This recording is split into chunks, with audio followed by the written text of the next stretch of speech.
and for I, way down in distress. For even when my mother had and my father forsake me, he said, come on, son, come on, I'll take the arm. And that is why every now.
The good night to Grenada, Carriacou, Petit Martinique, the rest of the Eastern Caribbean. Those of you listening locally, regionally, internationally, one more time. It is time for Talking Points.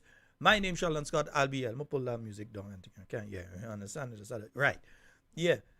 It is time for Talking Points. My name is Sheldon Scott. I'm here with you up until the 10 o'clock hour tonight. Indeed, it is always wonderful to be here with you and saying a special good night to all of the listeners joining us via the Facebook. All of you joining us via the YouTube, remember to like and share the program. Yeah? Remember to like and share the program. Do that right about now. So, right, yeah, we had to see the likes going up. We had to see the shares going up. So, like and share the program. And tell a friend to tell a friend to tell a friend. Talking Points is on. New National Party celebrating 40 years. Yeah, we had to touch that now. 40 years, we going strong and getting stronger. It's a celebration, we love it. The future looking real bright, and we moving on. Yes, indeed, and as we remind you, happy anniversary, NNP anniversary. Just letting you know of some of the activities coming up. Yes, of resilience. So the NNP, Carriacou and Petit Martinique branch, they're having their breakfast fundraiser this Saturday. The starting time 7 a.m. at the party office close to the Hillsborough bus terminus. It's a celebration. So again, that's the New National Party Carriacou and Petit Martinique branch. Future looking real bright. They're having their breakfast fundraiser that's taking place this Saturday from 7 a.m. And if you're in Carriacou, you know where it is, David. Happy anniversary, NNP anniversary. Happy anniversary. That's right, close to the Hillsborough bus terminus there. Providing a solid foundation for the nation future, 40 years of greatness. The next week, Saturday, the South St. George branch of the New National Party, they're having their fundraiser domino competition. That's taking place at Masevi Shop in Grandance, as the City Carib Shop, you know. Just before you get to Silver Sands and the City Carib Shop, you're nice, yes. So the fundraiser and domino competition will be taking place there next week, Saturday. And it's going to be starting from 9 a.m. in the morning, going up until roughly about 10:30 p.m. You could say that what time we're going on to. We're going further than that, yeah? They're going to have on sale barbecue, fish, chicken, pork, oil down, seafood waters, veggie soup, 40 years. 5 local juices to choose from, drink special. It's a celebration. Yeah, they say the changing up the thing, man. The future looking real bright. New National Party South St. George, we on the move, yeah? Happy anniversary. Are you ready? Happy anniversary. So that's a fundraiser and domino competition at Masevi Shop down there in Grandance next week, Saturday. Now carrying hope for a brighter future. The New National Party River Sally Support Group, they're having their activity this Saturday, and that starts from midday. So this Saturday up in Carriacou, you have the breakfast taking place from 7 a.m. Yeah, and up in River Sally on the River Sally basketball court, the New National Party River Sally Support Group, they're having their luncheon and social event. That's starting from midday. You get your chicken lunches for $15, pork for $20, and fish for $20. So they're catering to everybody there. Well, except those that don't eat no type of meat at all. Well, anyhow. It's a celebration, we love it. The future looking real bright. So that's going to be, no, or you could organize it, man. We're fixing up nice. You ain't even know. Yeah, right. So that's the New National Party River Sally Support Group. They're having that luncheon and social event at the River Sally basketball court. That's taking place this Saturday from midday. So, yeah, man, I hope you're heading out to that one, you know. NNP. And then the Carriacou and Petit Martinique Support Group out there in New York, they're having their grand fundraising brunch taking place next week, Saturday. Huh? So that's the Carriacou and Petit Martinique branch of the New National Party chapter out in the New York chapter of that branch. They're having that activity next week, Saturday. It's a celebration, we love it. The future looking real bright. And it's taking place at 302 East 91st Street, Brooklyn, New York, between Lenox and Clarkson. And it starts at midday. Come out and enjoy the Carriacou style, Soraka style, $30 and you get your choice of Escovitch fish, chicken or pork served with your choice of rice and peas, cuckoo, loming, salad, and much more, yeah? It's a celebration. So that's the new National Party, Carriacou and Petit Martinique, New York chapter. They're having that grand fundraising brunch taking place next week, Saturday. It's a celebration, we love it, there's no segregation. We're the best party and we know it. Happy anniversary, NNP, happy anniversary, NNP, 40 years and going strong. Yeah, so the various activities taking place. Jacket Man, good night to you. Yeah, good night to you, Shirley and Adrian, Sheldon, Sylvester, I see you, Jerome, Kenneth, Lois, I see you, Magdalene, Henry, Christine, Notley, and Andrews. Let me see, Jessie, Sherry, Raphael, William, Shirley, Noel, Carib Spice, Deborah Flanders, Oswald Belfont, Fitzroy, Edwards. Yeah, I see you. It's a celebration, we love it, there's no celebration. Folks, the phone lines are open, 440-7377, 347-329-3101. I know some folks want to talk tonight. Again, only the opportunity, yeah? Anniversary, going strong. Yolan Paria, good night to you. NNP. Good night to my people up in Lakabeke. Happy anniversary, NNP. Happy anniversary, NNP. And again, yes, the phone lines are open, 440-7377, 340-32. Here's what. Folks, last night, and I know some people ain't really want to hear that, but we had to talk about it too. We must talk about it, yeah? I know some people don't want to hear about it, but we have to talk about it, yeah? So the U.S. elections were held yesterday, and indeed, Donald Trump, became only the second person in history to get a non-consecutive term as president of the United States. Trying to remember if it was a Roosevelt or one of them that got a non-consecutive before. But he's only the second person in American history to have lost the presidency and then regained it. Yeah? And we saw what happened from sea to signing sea across United States yesterday from East Coast going over to the West Coast. We saw what happened and so on. Yeah? So we know a lot of folks are disappointed. Indeed, you are heading into another Trump presidency. We await to see what it does. In relation to the Caribbean region, we realize the attitude of the incoming president has been before sort of isolationist. He doesn't seem to care much about outside, but what is going on inside of the United States. The Democrats, we know they have some rebuilding to do. We know many folks supported the Democrats. We have many Grenadians and West Indians who supported Donald Trump. Everybody, you have your right to support who you want to support.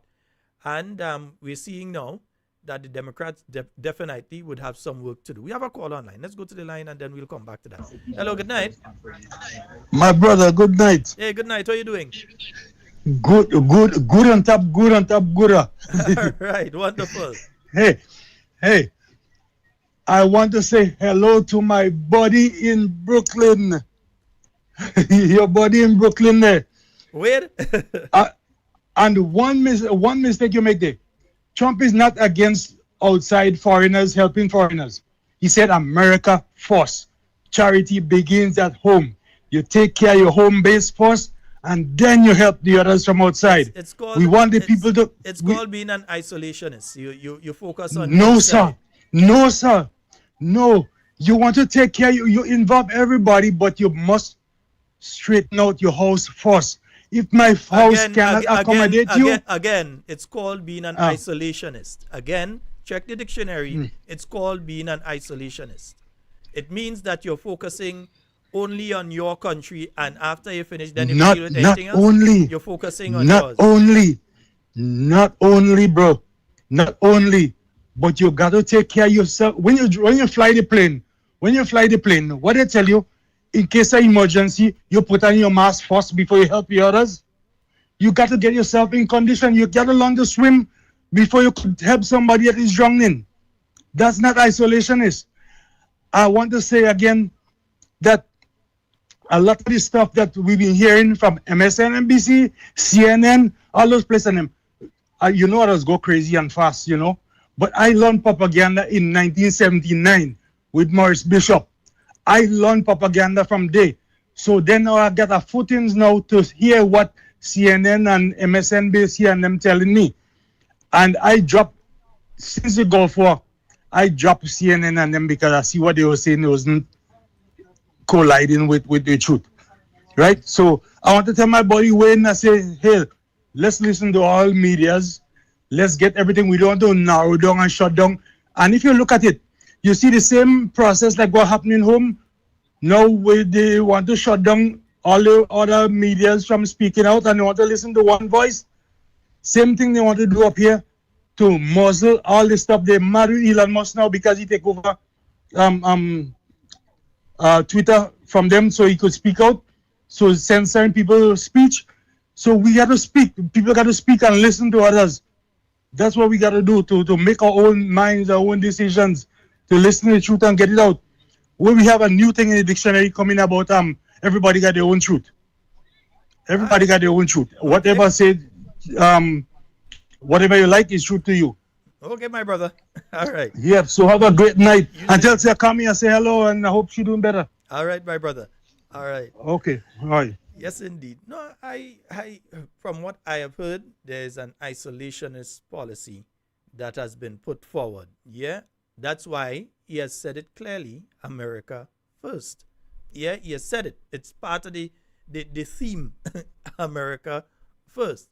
I won't go deeply into it because I know this one, especially for those of you in the diaspora, especially those of you in the United States, I know this one is a hurtful one for many of you. Some of you are happy, and it is hurtful for some of you.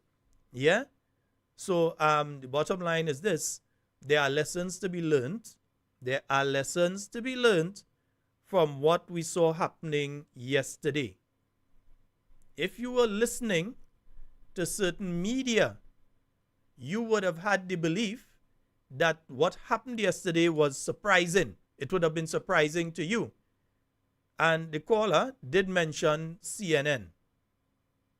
And I'm not one to attack CNN, but I don't listen to CNN for looking for impartial news. You could basically hear how some of these people hated one particular individual. So therefore, their reporting in that sense wasn't that clear. So a lot of people were given an impression that turned out to be different. You were seeing polls coming from them, and we've been speaking about polls down here recently, and you were seeing polls coming from them that were putting the Democrats ahead in all of the swing seats with some exceptions. Later on, they changed about 3 or 4 of them, but putting the Democrats ahead and so on, and that turned out totally different. We saw what happened. The whole place went red. Yeah? So again, it says to us down here to do your work. Don't think that you have won already.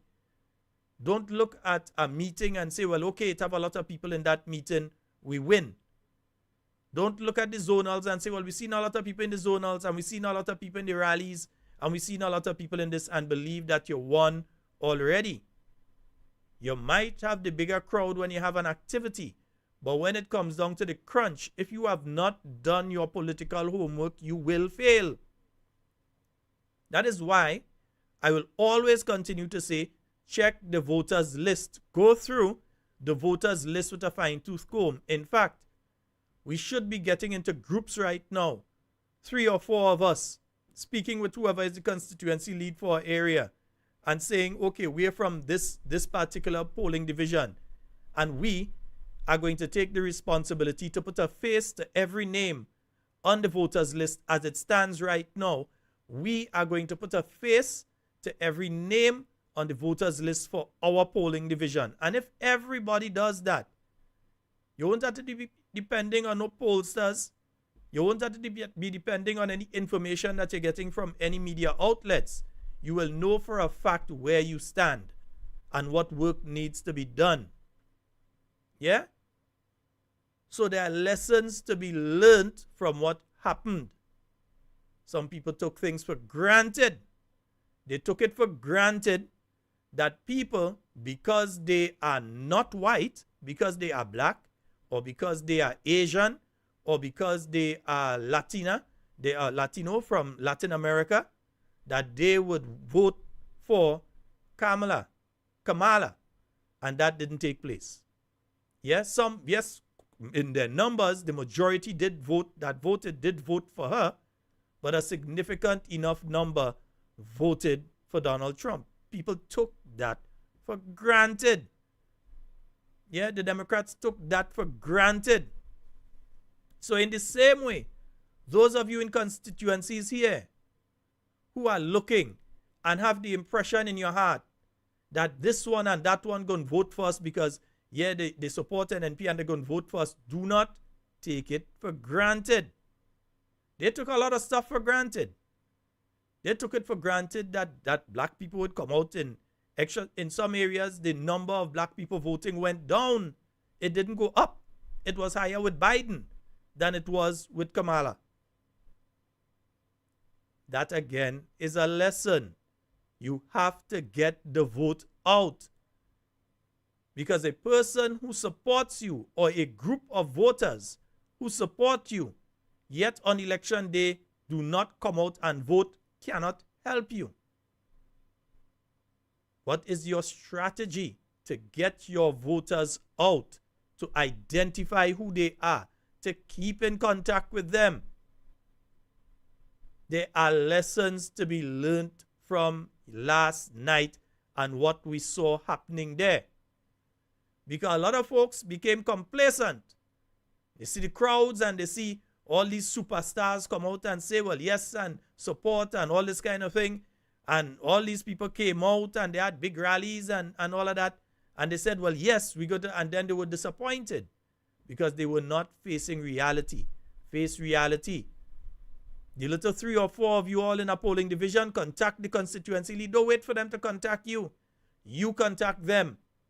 Say, hey, we're willing to take the voters list and put a face to every name on that list. You have to do that. You must take the time and get these things done properly. Yeah? Because if you do not do it properly, you'll be jumping up and down. Yeah, we winning. And then, election night, you get the shock of your life. Then you said, oh, if I had known, oh, if I had listened, or if I had done what they were saying all the time. Because you did not identify and put a face to every name, not just the funny looking names, every single name. You put a little asterisk, a little mark next to the funny looking ones. But you have to identify each and every person on that voters list. We have a caller on the line. Hello, good night. Yes, I'm talking to respond to a caller before that said that CNN and those was biased. They was biased towards against Kamala. The fact of the matter is that a lot of West Indians would not be here if it wasn't for Black Americans and the Democratic Party who demonstrated. Some go to jail so they would open up the immigration system. I've been in this country for almost 50 years. I've seen one guy, Sheldon Sylvester, and all what he's saying there is bullshit. He probably haven't been here as long as I have. I left Grenada when I was like 16 years old. So I've been a wrong president. Donald Trump is a racist. Donald Trump referred to black. He never. Even one Grenadan said that Donald Trump was giving black people money. The Russians, whatever you see on Facebook and social media, education is supposed to be about critical thinking. But a lot of Grenadians just jump for it that Donald Trump loves black people. He's a racist. You know? And I'm so disappointed in my own people. And some of the same people is talking about they don't like folks that on that program. They don't like Dick Mitchell. Well, Dick Mitchell is cut from the same cloth as Donald Trump. They lie, they manipulate people, they divide. And America is a very divided place because of Donald Trump. This is a guy who is a sexual predator, and I could say that he's actually a rapist. But the only reason why he didn't get convicted for being a rapist. No, if I guess so. No, I'm saying no, because no, it's facts. You cannot get sued for that. The only reason why he didn't get convicted is because the statute of limitation run out and he been convicted for. But the judge said that what he did to that lady was a rape. But that's the American people thing now. But let's just focus on the lessons that had to be learned last night. Yeah, whatever he is, however he is now the incoming president of the United States. That cannot be changed. So all this thing about that, let's leave that to the side. But there are lessons, and that's what I'm getting at here tonight. There are lessons to be learned from what happened last night here in Grenada. I totally understand what you're saying. And I'm getting sick and tired of Grenadians who is upset with Dick Mitchell, but they are apologists for a racist, convicted criminal that hate black people. That refer to Kamala. Again, we know all refer to Kamala my friend. I don't want the program to delve down into that. We know all of what you're saying there. We have heard before. There are lessons to be learned. All that you're saying there, I've heard it probably a million times in the last few days, the last few months, the last few weeks. I understand, but that Mr. Sheldon Sylvester, he's a real No, caller. Let's No. Let us have respect for each other. No, that is my listener. Same way you are my viewer and I respect you, the same way he's my listener and I respect him. And I don't think we should be allowing each other to call each other those kind of names and things because we hold a different perspective in relation to one particular issue. The main line, and I'm sorry I had to cut the caller, but understand where I'm coming from. Yeah? Understand where I'm coming from. Yeah, I know it is contentious. I know it's an issue that a lot of people, they're very emotional about it. They have their own views and perspectives in relation to it. The main point that I wanted to make in relation to this is that there are lessons because there are people that became too complacent. They became too complacent. Even in New York City, which was considered to be a safe city for the Democrats, there were people that became complacent and there were inroads that were made within there. And that's why I often say, when I'm speaking in a different forum, that there is no such thing in my mind as a safe seat. I don't believe in safe seats. Because if you have a seat and you consider it to be a safe seat, and the New National Party has proven that before, there were seats that the NDC used to think is a safe seat for them. They win it by 1,000 and something, and the NNP just come and huff it. They just come and take it. Yeah? So I don't believe in the concept necessarily of safe seats. Seats that you would likely win, yes. Safe, no. So you've got to do the work whether you consider it's a safe seat or not. Don't think that when we're speaking here and we're saying check the voters list, that we're only saying that for the seats that the NNP did not retain at the last general election. It goes for all. It goes for every seat, the seats that the New National Party is holding now. It means to do the work within those seats, or you can run the possibility of thinking that you are safe and that you're going to win that seat and you're sure on that seat and so on, and then election day you get surprised. The NNP has done it to the NDC before. So ensure that the work is done constituency by constituency, zone by zone, parish by parish. Make sure that you do the political work. And again, let us make sure that we try to have, some people would like Trump, some people would not like Trump. Some people would not want to hear his name. Some people they don't mind. They love to hear his name.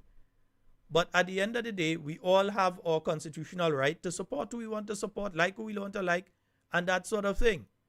So let's not cuss another person or call them derogatory names because they have a perspective that is different to ours. Yeah, let's try to go that direction, all right? 440-737. I just want to make sure I said that. 440-7377, 347-329-3101.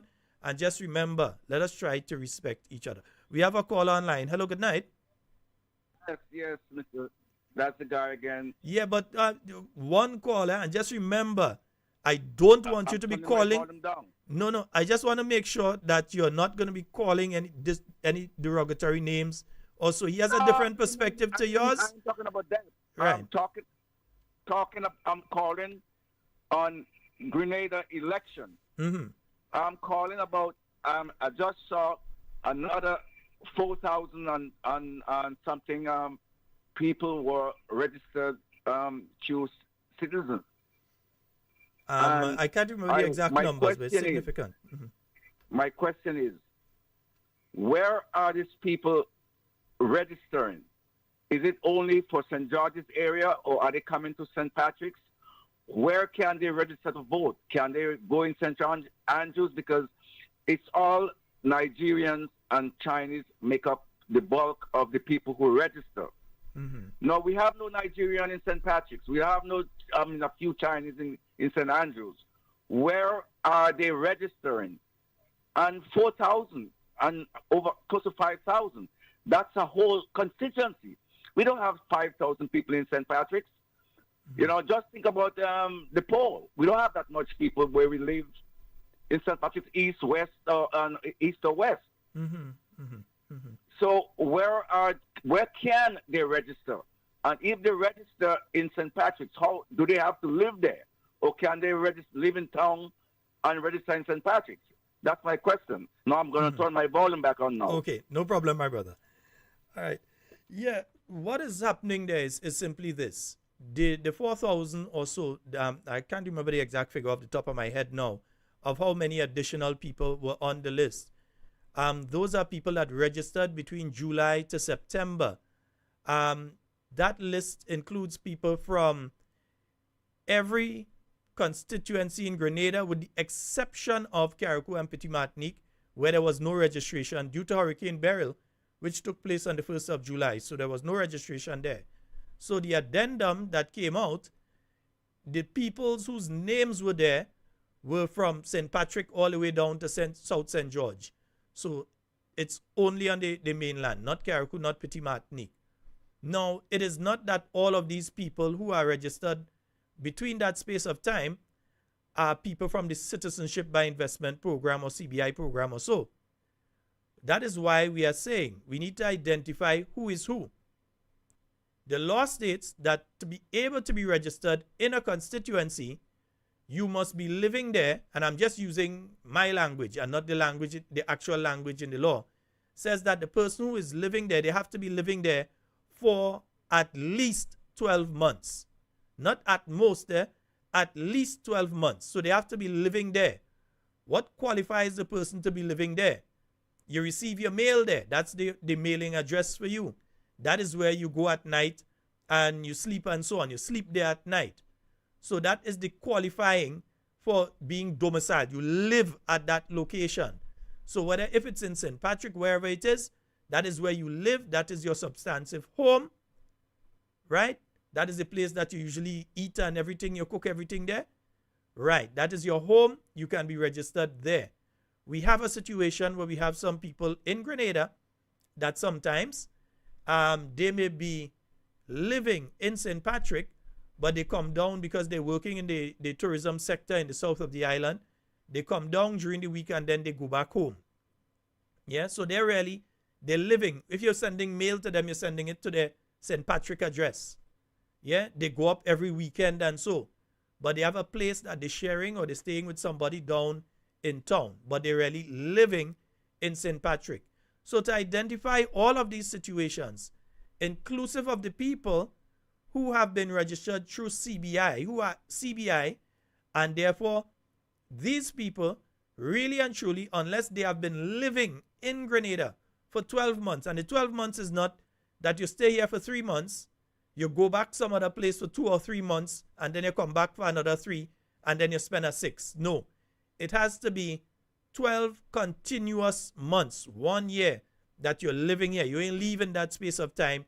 You've been living here for 12 continuous months, right?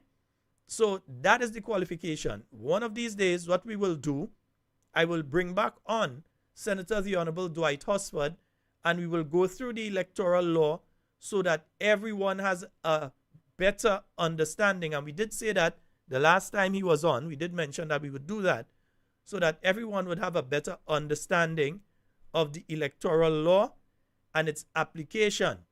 But in the interim, that's why I keep going at let's do the work so we don't end up in that kind of situation. Do the work. So it means, therefore, that we have to put a face to every name. So that is the name of that person. Oh, I know him. He works here. She works there. Whatever it is. Or they're homebound. Whatever it is. But put a face to every name that's on the voters list. And not just the addendum, the full list. You have to be checking the full list. The addendum would mean that you could check the people who were just put on in the last 6 months or so. But outside of that, you want to know who was put on last year. Sometimes somebody slipped through the crack. You don't want to end up on election day, you find out you have 200 people registered in your constituency that ought not to be there, and then you lose the election by 100 in that constituency, when there are 200 people that should not have been on the list in your constituency that most likely voted for the other side. I've seen in other countries what happens when you do not pay attention to the voters list and you're canvassing. I've seen it. I see one candidate get beat bad because election call and they had not completed even 30% canvassing of their list. Election was called. They did not canvass 30% of their list. They could not identify the vast majority, and not here in Grenada, talking about another country, they could not identify the vast majority of people that were registered.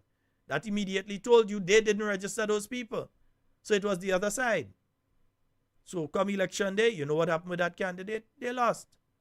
So it is important for us to pay attention to the voters list. All right? Nice. 44073, done with Trump. 4407377 347 3101. Those are the numbers for you to get on the inside. You know, sometimes when you're out there and you have to remember, come home. All who are weary, come home. Folks, yeah. So again, the phone lines are open. 440-737 7377 347 329 3101. Now, I was listening to a program this morning, and strange enough, I heard a statement being made by a minister in relation to the filing. Now, folks, there is an Integrity in Public Life Act. I've shown you the Integrity in Public Life Act here before. The Integrity in Public Life Act does not give you the option of not filing if you are a sitting MP and so on. Other categories of workers, it doesn't give you the option. But when you are in the highest decision-making body on the land, you're in the parliament of the country, you have to lead by example by ensuring that you file your documents in relation to what property you have and what you have gained and that sort of thing. So when an MP goes and they make statement like, let me see if I could pull up this one. Yeah, when an MP goes on the GBN this morning and they make a statement like, let me see the first statement they make in relation to this issue. And yeah, just pulling it up here. They make a statement like this. This morning, response to the caller? Well, as it relates to the clearing of assets, the law is very clear in terms of the process. There is the Integrity in Public Life Act, and there goes through. I could see for me personally, I have not filed mine simply because the time doesn't permit me, and every year we have to keep filing this. I have nothing new than last year to include, so I'm not at liberty to speak on any other member at this time. As it relates to the question. Now, let me say this. I have filed before under the Integrity in Public Life Act. I've made my application. You have to file. So all you have to do, you go around to the different financial institutions. So whether it's the credit union, the bank, or so on, you ask them for a statement that you're going to attach to the document. You fill out the document and you bring that document in.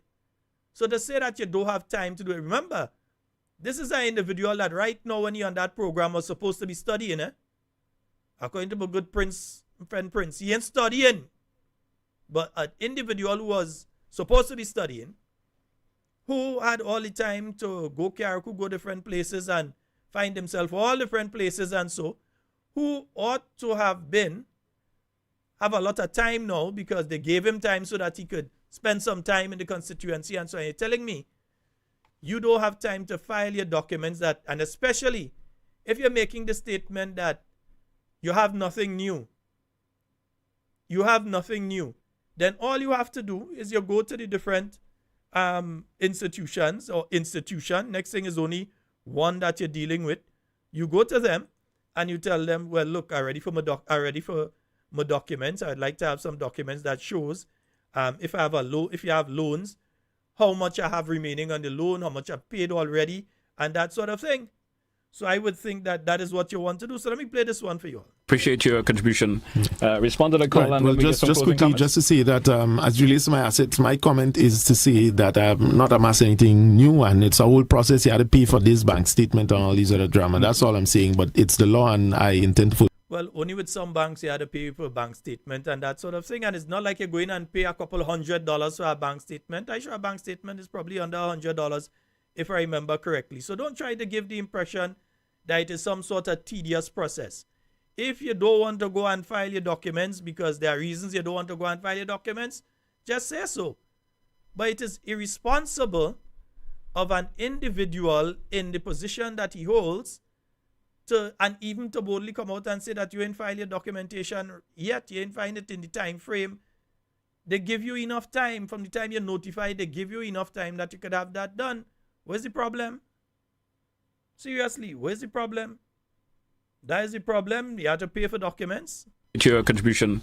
Respond to the call. Right. And Well, then we get just some closing quickly, comments. just to say that as relates to my assets, my comment is to say that I've not amassed anything new, and it's a whole process. You had to pay for this bank statement and all these other drama. That's all I'm saying. But it's the law, and I intend. Whether you amass anything new or you don't amass anything new, you don't have to do it only when you amass anything new.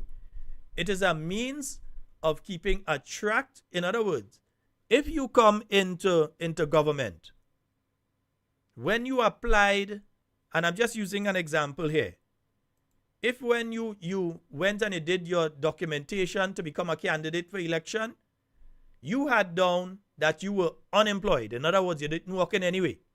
Unemployed. Right? Parents probably minding you or some kind of thing.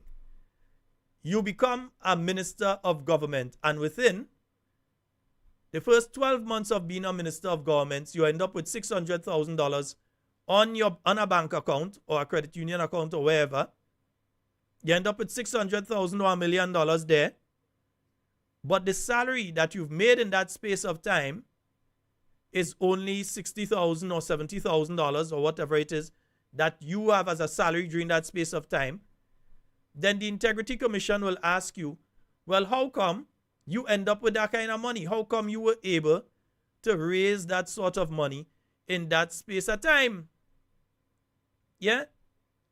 They would ask questions. All of a sudden, you have 2, 3, 4 vehicles. You own property all over the place. So you have property in different parishes. Expensive multi-million-dollar property. When before, you was broke. So the reason, and remember, this piece of legislation was not put in by the NDC when they come into office, you know. And as much as the former Tillman Thomas administration spoke about accountability and transparency and so on, it was the new National Party administration on coming into office in 2013 that put this in place. Because remember, they like to call people crook and corrupt and all sort of thing. But it was the new National Party that put this in place. Dr. the Right Honorable Keith Mitchell was the very first person to make his declaration. privately and publicly. He came out publicly. This Prime Minister ever come out publicly and say how much money he have in bank account? Dr. The Right Honorable Keith Mitchell came out because he said, I have nothing to hide. So he came out and he said how much money he has. Because he had his business, he had his practice that was running before he even became involved in politics in 1984. So he was able to speak and come out and say, well, they want to say thing about me, I come out and say it. But all the people that have been saying things about him, none of them come out and make any public declaration, you know. Dr. Mitchell make a public declaration. All he could say how much money he had at that point in time. But none of them have ever come out and make a public declaration. I could have made a public declaration at my time. I had nothing. Yeah, I can't is it. But they could not make any public declaration even to say that. So now you have this administration, they're in office, they're calling people who were there before all kind of names, the people who put in place the integrity in public life and abided by it. We have Mr. Gregory Bowen, classic example, was the Minister of Finance. The government owed him 67,000 US. And he, as Minister of Finance, did not decide that I'll go in and pay myself. He could have done it. He could have brought pressure to bear on the staff within the Ministry of Finance to ensure that they pay him. He could have made sure that he was paid. But he said at that point in time, no, I am the Minister of Finance. It would be wrong to do that.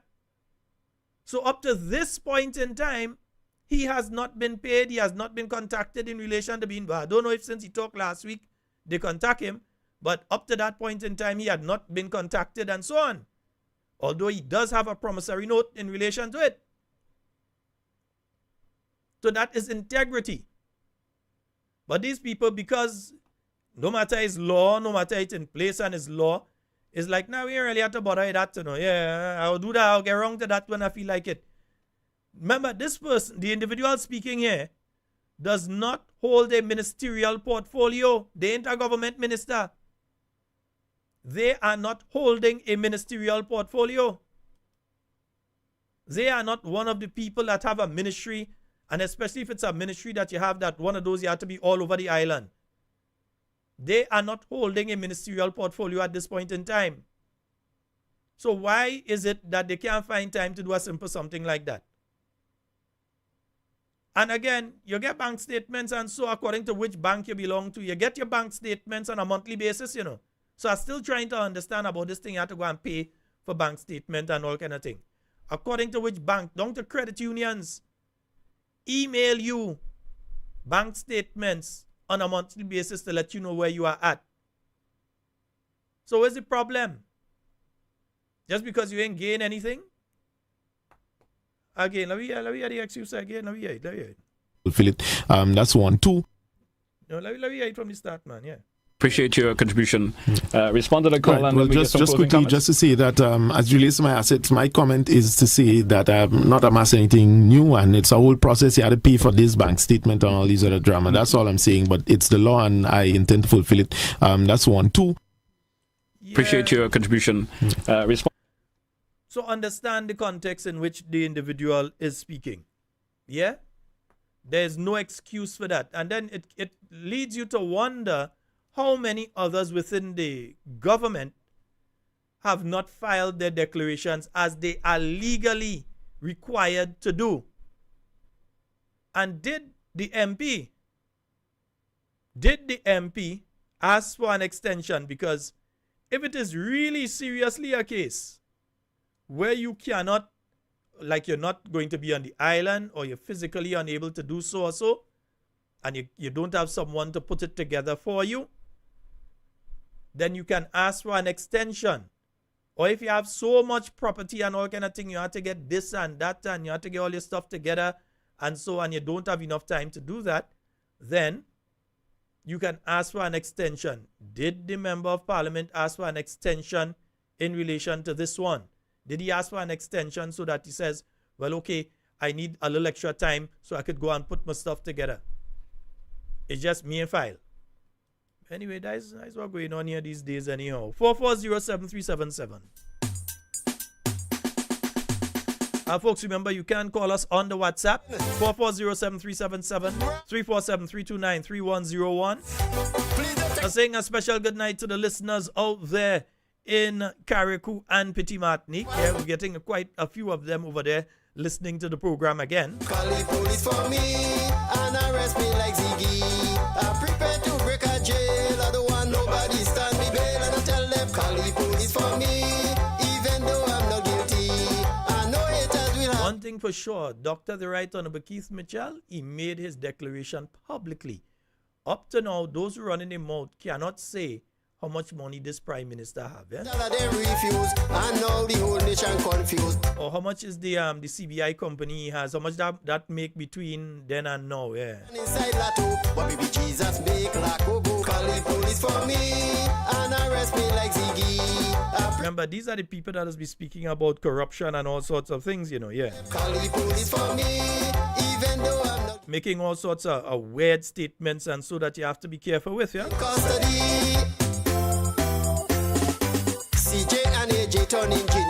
In fact, let me let you all hear a statement here. Again, they have to be you have to be very, very concerned when you hear certain things, because there are certain things being kind of signaled with these things.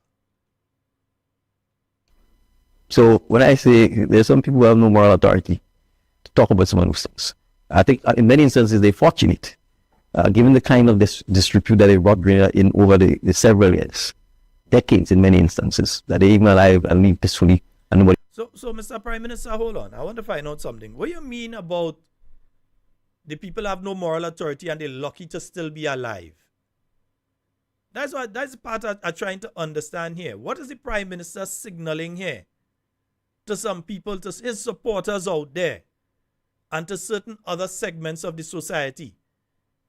Because he's speaking here about the opposition, you know. He's speaking here about the opposition and saying that some people in the opposition lucky to be alive. No. They don't have moral authority. Let's hear that again. So when I say there's some people who have no moral authority to talk about some of those things, I think in many instances they're fortunate. Given the kind of disrepute that they brought Grenada in over the several years, decades in many instances, that they even alive and live peacefully and nobody bothers with them about the kind of levels of corruption and so on that is taking place in this country. So I don't know that, what is it? Pot telling kettle black? No, folks, pot black, kettle black. So is he saying now that, because he accusing NNP of corruption, is he admitting that the present NDC is involved in corruption? Go right ahead, caller, you're live. Good night, Sheldon. Good night, Talking Points. What's up, bro? This man just said they are fortunate to be alive, right? Yeah, that is his words. Good night to the folks in the diaspora, the NDC supporters, likewise our supporters. Good night to you all. Tough luck. Sheldon, once again, we sticking to Grenada, right? This Prime Minister seems to be on a mission to distract our minds. He may distract and distract the NDC minds, not minds. He can distract minds. His ministers, and likewise his MP today went on a program, and he was asked about his accumulation in the 2 years. Rightly so. But here's what. Why does a minister, a matter of fact, not minister, a senator, a female at that, in the name of Miss Gloria Thomas, because her name is there, why does she go there and say that was declared? The question was, are you guys going to declare your assets anytime soon? Hence the reason why, Mr. Scott, I asked the question last night, is Mr. Ron Redhead a minister of government? For some reason, I believe we have some kind of voodoo scene, because lately they're saying when people say things, it happen. So when I say Chongo win, it happen. When a man say what happened, it go happen. But here's what. It's called hyperbole. Hindsight. You understand? Don't take words very seriously. We in a dangerous democracy, Mr. Scott. And I want to see Mr. Deacon Mitchell, Minister of National Security, Mr. Andy Williams, Mr. MIT Minister, and I see the young lady, Miss Karen James is out there, Minister Karen James. She's out there doing her work. I'm giving them the props. But when it comes to being personal to people of Grenada, the Minister of Agriculture, Mr. Lennox Andrew, these farmers are complaining. They're complaining. We have a Minister of Finance, Mr. Cornwall. You guys had to work together. We have a Minister of Foreign Affairs, Mr. Andal. Why is your Prime Minister traveling without you when he leaves Grenada to go Nigeria, Rwanda, wherever he goes? Yeah? These are things I'm telling to the NDC supporters. Open your eyes. Forget NMP and Kid Mitchell and Sheldon Scott and whatever. You understand? Look at it. It is clear and present. I will give you guys props with no reservations. If you guys do good, there you go. Sheldon, before you, Saturday gone, I went to a function close to Las Vegas, well, in the pasture. I went there. I walked in there, and I saw this thing was very, very well presented. It was nice. It was good. I spent 4 hours there, and this is what we need. Nothing wrong. What the government is doing good, no problem. That was nice. I applaud that. But at later end, I wasn't there. But when I saw what happened, you know, the PM went there, and the thing is, people in that constituency is calling the Prime Minister the MP. I mean, they're their words, right? Then Sunday morning, you see the PM. My brother. I don't want that to do that to you, but get to the point you're making. The point is, I'm saying the man is coming there and he's not staying around his people. But that is my brother, that is for them to complain. Let them complain. Let me hear from them. All right? Well, brother. Let them complain. So that'll be later, folks. All right, brother. All right. 440. What am I doing? Yeah. 440-7377-347-329. 3101. Let's stop message man. Tell me that. 440-7377-347-329-310. A little too disagreeable on this chat, you know. Yeah, let's hear the Prime Minister again. Went to that. So when I say there's some people who have no moral authority to talk about some of those things, I think in many instances they're fortunate, given the kind of disrepute that they brought Grenada in over the several years, decades in many instances, that they even alive and live peacefully and nobody bothers with them about the kind of levels of corruption and so on that has taken place. Well, let me lay out a challenge to the Prime Minister. They like to talk about corruption and so on.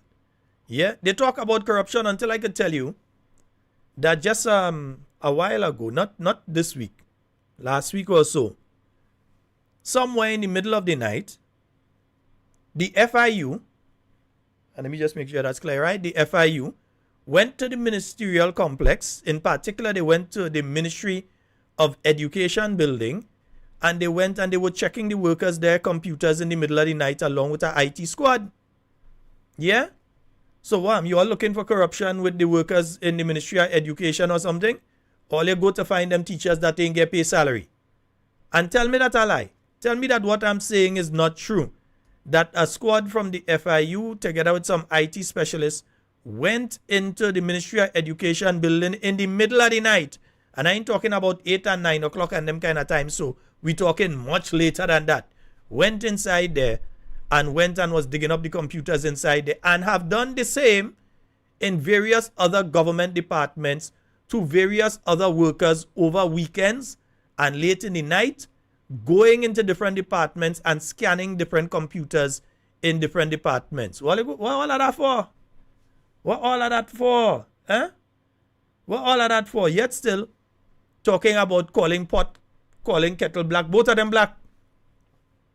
Both of them black. Both of them bam bam black.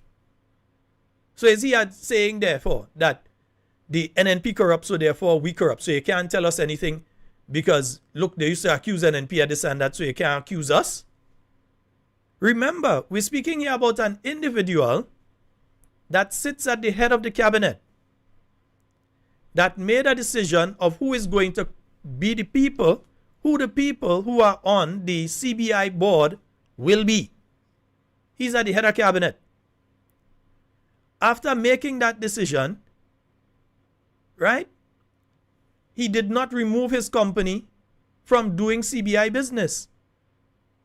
And there's no necessity outside of him making money for his company to continue doing CBI business. Same for the Minister of Finance. They could have said, well, okay, this looks corrupt. This goes against the Integrity in Public Life Anti-Corruption Act. We're going to have our company stricken off. No, they didn't do that.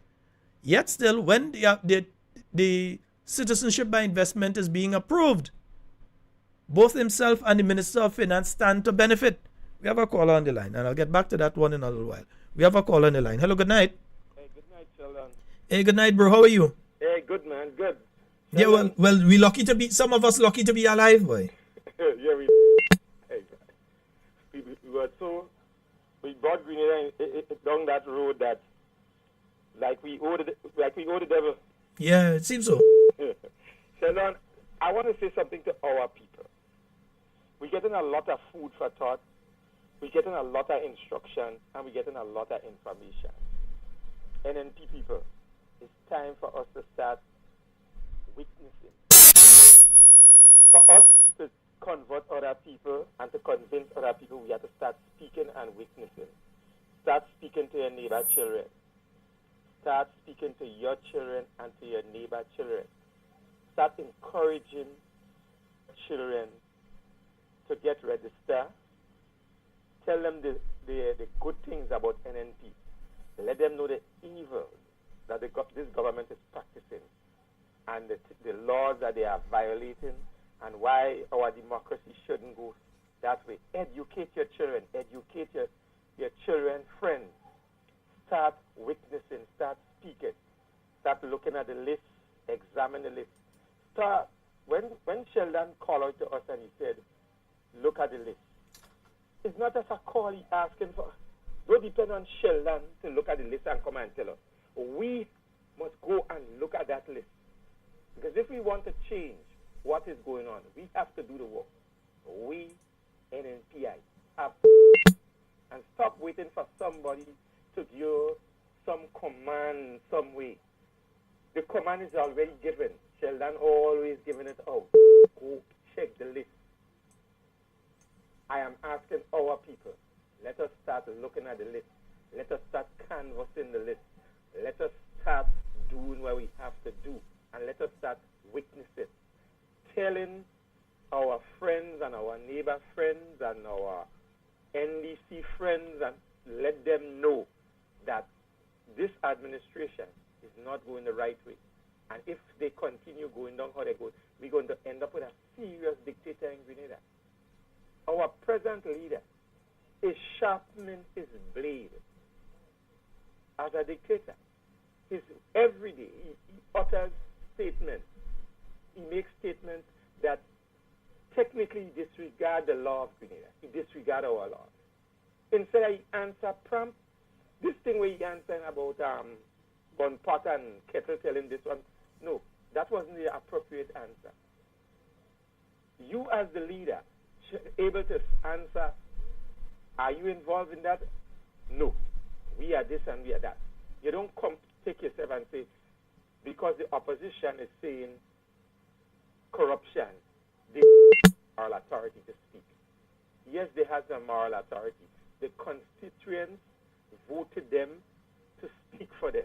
So when they speak on the behalf of the people of Grenada, of the constituents of the whole country. They speak it. Because that is their role in government. The opposition is to speak the thoughts of the people and to speak what the people is asking. And if, as a prime minister, he's not listening to the opposition and he's telling them, he's saying to the hundreds and thousands of people that voted for the opposition, they don't have moral authority. You're telling your own Grenadian people they don't have moral authority. I am saying that look at how the guy is speaking, and NMP people, time to make the move. Start witnessing, start speaking to each other, start speaking to your children. Don't forget your children in the house. Speak to your children and let us get this thing going. Thank you, Sheldon. All right, my brother. Thank you. Yes, indeed. 440-737-7, 347-329-3101. So I'm trying to understand here, because you're saying that people don't have the moral authority to speak. So if somebody is accused of something and then they see something going wrong, because they're being accused of it, they should not speak out on what they're seeing. Something got to be wrong with that. We have a call online. Hello. Good night, Mr. Scott. Hey, how you doing, Papa? All right. Yeah, man. You go right ahead. Mr. Scott, I'm very surprised that the Prime Minister comes talking about corruption from the past administration. I want the Prime Minister to go to MIT and check the corruption that has been going on there between the contracts they're giving people. They sign a man and sign a contract. After the man signed the contract, the personal assistants come in and taking over and doing the work.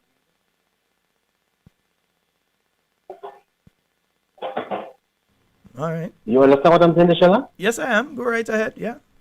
Yeah, they're sending a gentleman, they're sending you to sign a contract. And when you sign the contract, you're not getting the work. The personal assistants who working with the minister come and taking over the work and have to and paying you, taking all the money out of collecting the money and paying you what you want and keeping the balance of money. And that's just one of several things that I've heard are taking place in that MIT.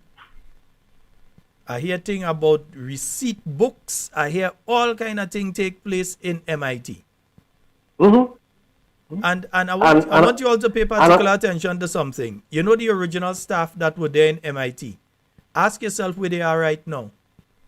Ask yourself how much of the original people, when they just formed the Ministry of Mobilization, Implementation, and so ask yourself how many of the people that were part of that first clique that went in there are still around. And then try and find these people and ask them why they leave.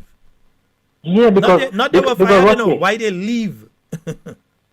because what I'm telling you, why I'm telling you this, I look at that document that the gentleman signed, the contract is signed. You understand? Yes. When the gentleman signed the contract, when he thinks he's getting the job, the personal assistant of the minister take over the job. You understand? And send the next man to work and then taking him on the 4 months for him. So he paying him at the work. Instead of the man instead of having the contract. My friend, a lot of investigation needs to take place in relation to some of the things that we're hearing coming out from that particular ministry. All right. I thank you so very much for your call. All right, my brother. Yeah. So all of a sudden now, all you have to do, they have to accuse you of something, and then you're not supposed to talk on what you see, what you hear. You're supposed to not speak. So people have to have moral authority now. So let's just put it like this. A man kills somebody and he go in prison for how much years? And he sees somebody else about to commit murder. So he had the moral authority to tell the man, don't do that. He don't have the moral authority. Because he was in jail already on a murder charge for killing somebody, and he sees somebody about to kill somebody, he should hush him out then. He don't have the moral authority to stop that person from killing somebody because he do it already. That's the kind of attitude. You understand the way that they're thinking. Or even if the man was innocent, next thing the man was in jail, accused of murder, he spent how much time inside there, and afterwards they find out he was innocent and he comes out. But people still believe this man had committed murder or something. So he has no moral authority then. So he wasn't guilty, but he was accused. He doesn't have the moral authority now to speak on somebody, tell somebody, hey, don't do that. That's the sort of, but you understand the sort of thinking. This is the sort of thinking. Let's hear a little more from the Prime Minister here. This is the sort of thinking among these You individuals. know, Yes, transparent. you know, there are a bunch of people now with too much time on their hands trying to get their job back because of corruption issues. We're as transparent a government, I think, as Grenada has seen in my lifetime, for sure. And I think if any issues arises and there's credible evidence of stuff, as a Prime Minister, I'm prepared to deal with it. But what I will not... Did you look into the lotto matter, though? Yes, I looked at it. Because I looked into it, and there seemed to have been a bit of credibility to some of the Well, issues. I looked into the issue and I just said to you, which is why I talked about how you handle conflicts in terms of what the legislation says and what has to happen, right? So I'm saying... So did the Prime Minister look into it? So the Prime Minister didn't set up a committee to look into it. He looked into it personally. So there's a thing now. There's what our Prime Ministers is operating Grenada now. So you've heard that there are allegations of wrongdoing taking place in a statutory body. And you as the Prime Minister just conduct your own investigation.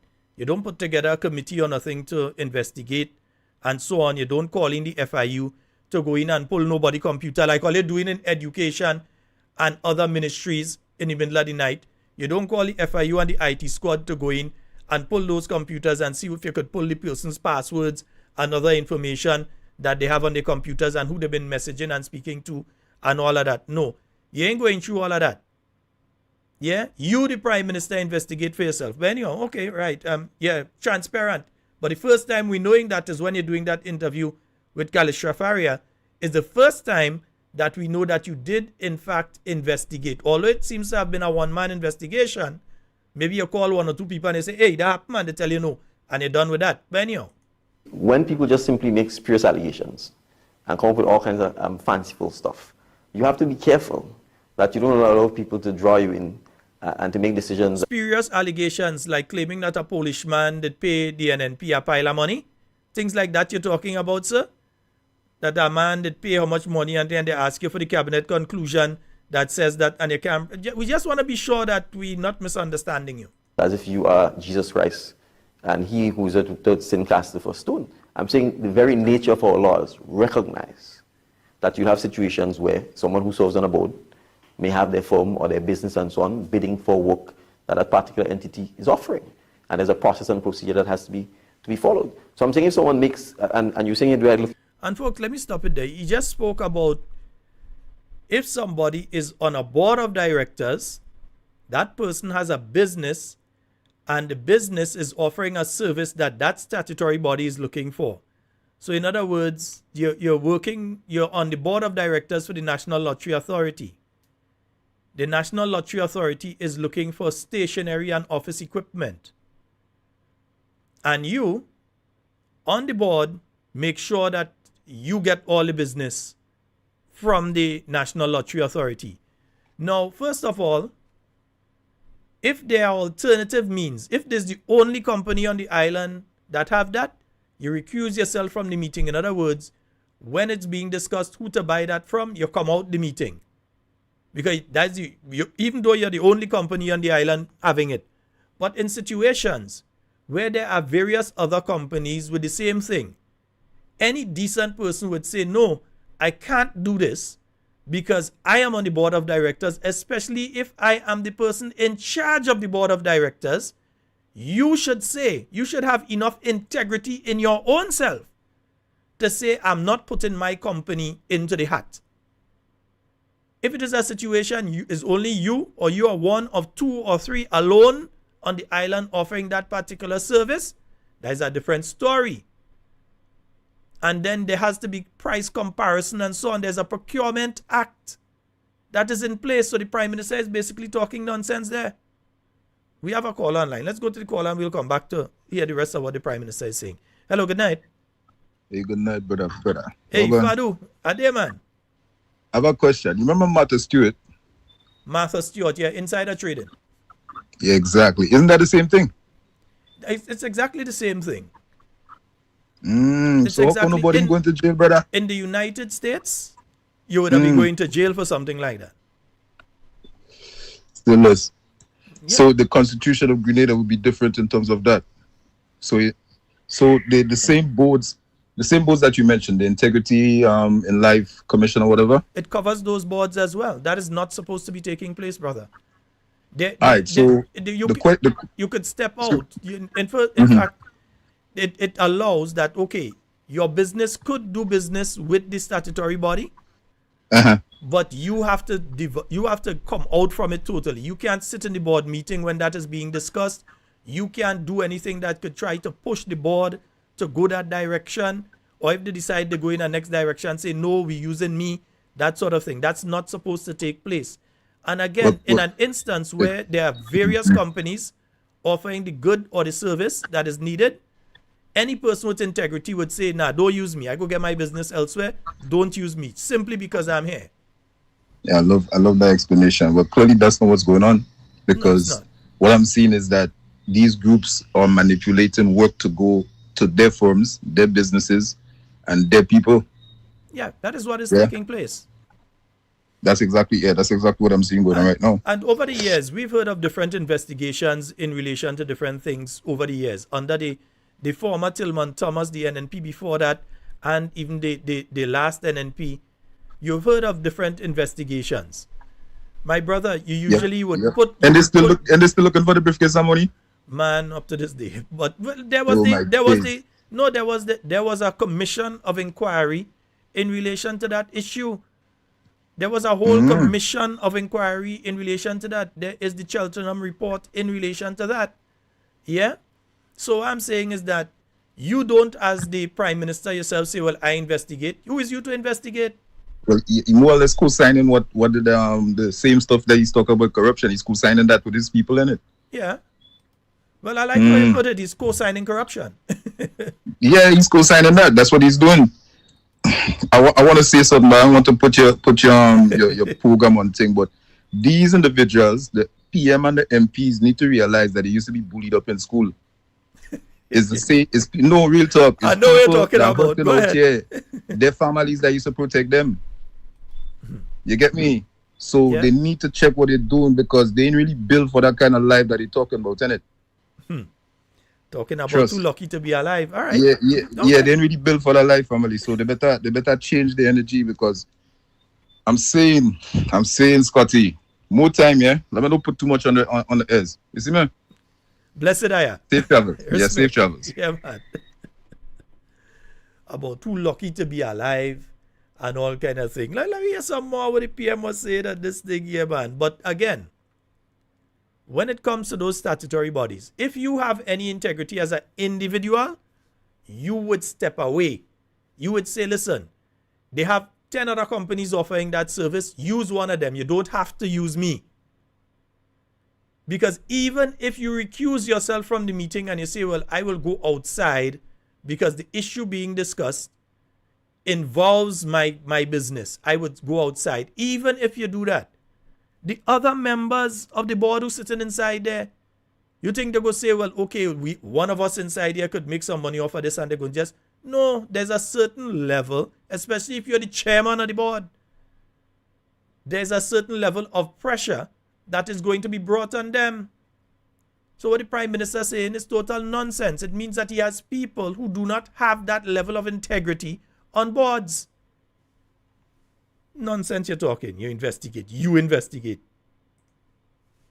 Because I'm hearing media allegations. If someone makes a credible accusation, we will obviously investigate it, and then we make necessary decisions that has to be made. But too often, and I think the National Democratic Congress government in the past was allowed itself to be hoodwinked into trying to go after its own and into trying to punish its own and to hold itself to that standard that's all. So wait, you mean the NDC should not have dealt with people who use government letterhead and write in relation to a personal matter, and so that Tillman Thomas should not have dealt with that individual?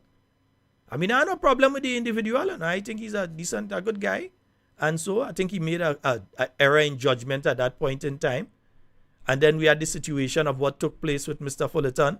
So you mean that what the NDC back then, the Tillman Thomas NDC, and I hope you're telling Mr. Tillman Thomas that, and we're going to reverse a bit so people can hear the full statement. What he's basically saying is that Mr. Tillman Thomas should have never taken action against anybody that he perceived to have been doing wrong within his administration. That they were pressured into doing that, he shouldn't do that. So, in other words, he's saying that he wouldn't be doing that. So if you are perceived as doing wrong as a government minister under a Deacon Mitchell administration, know that you're safe. They could go ahead. Was allowed itself to be hoodwinked into trying to go And after let's pull it just back a little more, yeah, right. and there's a process and procedure that has to be followed. So I'm saying if someone makes, and you're saying it right, look into the lotto thing simply because I'm hearing media allegations. If someone makes a credible accusation, we will obviously investigate it and then we make necessary decisions that has to be made. But too often, and I think the National Democratic Congress government in the past was allowed itself to be hoodwinked into trying to go after its own and into trying to punish its own and to hold itself to that standard that's almost impossible. When other people are doing all kind of things left, right, and center. But hoodwinked by who? Because the only time that the NNP found out anything about that was when action was taken against the individuals. So when you had a minister that left to say they go in one place and then the accusation was that they say they go in one place and they end up at next place and the prime minister took action. The only time the NNP knew about that was when the prime minister took action.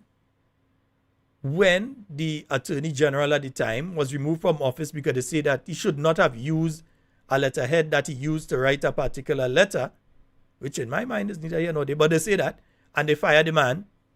I mean, we only find out about that afterwards. It's now we send the letter to.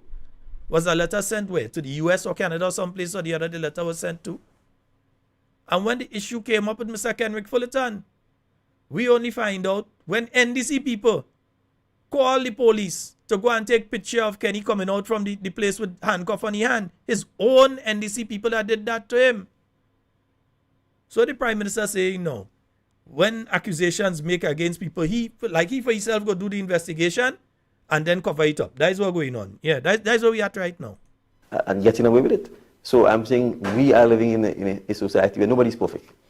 And we have to be careful that we don't try and hold people in public office to a perfect standard and then try to hold them at that. It sounds a lot like you're giving me the answer that the rank and file, your supporters are giving. Well, it was happening before and they were saying nothing, so why are they talking now? Because that is what they throw at everybody when you demand. And not to agree with Kalisha Faria, that is the answer he given.